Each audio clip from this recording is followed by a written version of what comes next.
Then body-mind, gross, obvious, just subtle.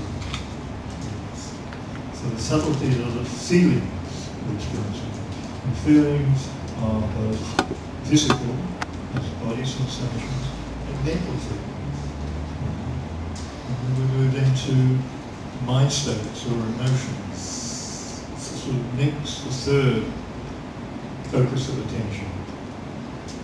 Body, experience, feelings, present or present or neutral, quality, and mind states or emotions. It can also be / consciousness, but that's more advanced practitioners really. So emotions, body, feelings, emotions, and mental qualities. If you've meditated at all, you'll have experienced possibly what we call the hindrances. You're familiar with the hindrances? I'm sure you've experienced them, one or the other, or maybe five of you. But when you start to introspect into the mind, you'll soon notice that these hindrances, obstacles of meditative will arise. Like impurity in the mind can be there. Not necessarily so, but usually so.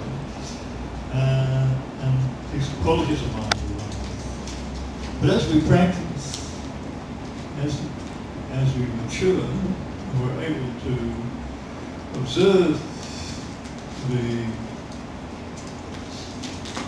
material of the mind states. We can see we will develop, based on our attentiveness, our mindfulness, and our ability to explore and examine our own mind-body phenomena, we'll soon see that practice evolves into concentration, and tranquility, and even joy. So it's not all grim, and there can be joy in the practice, but it's not sensuous joy. But the maturity always is in this homeostatic balance, this equanimity, balance of mind. Until ultimately one could potentially make a breakthrough through the insight knowledges. So all the different techniques, whether it's as Goenka, they all have a simplified version of this set of instructions. It takes a while to practice develop. In fact, I will say to you, this is not a meditation workshop. I'm sorry we brought you here on false pretenses. You're not going to be meditating today. I've never meditated my life, and I don't intend to. What I've been doing is the Buddhist practice of Bhavana. Bhavana means to develop, to grow. So we're developing a particular quality, even if it's concentration, we call it like samatha bhavana, that it's developing concentrated mind. And vipassana bhavana is developing insights, understanding. So Buddhists, you see, because some meditation, if you go looking for a dictionary definition, you'll see that it's to think about, to ponder, to reflect, contemplate. That can apply to the first type of meditation, the concentration-based meditation, or samatha, but it doesn't apply at all to vipassana, because we're not reflecting. Reflection has its place, surely, but in vipassana meditation, which we have to call it meditation, it's about the direct experience without any thoughts or any imposing any concept or idea on the direct experience. It may seem rather strange because we're so used to experiencing the world through our cognitive ability we can actually directly experience something as it is without interfering with it, without superimposing any preconceptions on what the actual experience, pure experience is. So in Vipassana, we don't reflect, we don't think about positive things. It's not conceptual. Samatha, yes, sure, is conceptual. But Vipassana is just the experiential knowing. That might be seem a little difficult to sort of take in what I mean by that, but when you actually practice, you can appreciate that you can just know something when the mind is quiet, when there's no actual cogitating. You can have a direct experience, which is possibly more, without labelling it or describing it in a way, we have the pure experience, and that's it. That way you can know the reality of what is happening in the mind and body, and not what you are projecting on, imagine, or even assume is there. You can possibly know the phenomena as it is.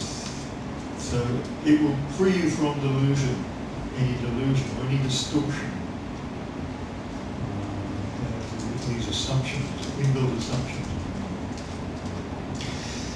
Benefits of this is we can connect with the cause of suffering, why we suffer, why we hassle ourselves, and therefore others. Because you know the Four Noble Truths. Do you know the Four Noble Truths? We accept the fact that there's suffering. And suffering, we could say, as mentioned last evening, there are different levels of it. But essentially, this is suffering at the Pali word, dukkha, distress. Essentially, core meaning is distress. So we acknowledge that there is distress. Character, it is one of the three universal characteristics: change, distress, and the impersonal processes of mind. These are the three universal characteristics which we experience in insight meditation. We have this experience of these three universal characteristics. But with this distress, there is a cause. Right? You know the cause. You know the formula, so you know the cause. The cause is as you know, it's this hankering, this desire. We could say there's a biological basis of it, an underpinning. Actually, but above that, there is this condition, craving,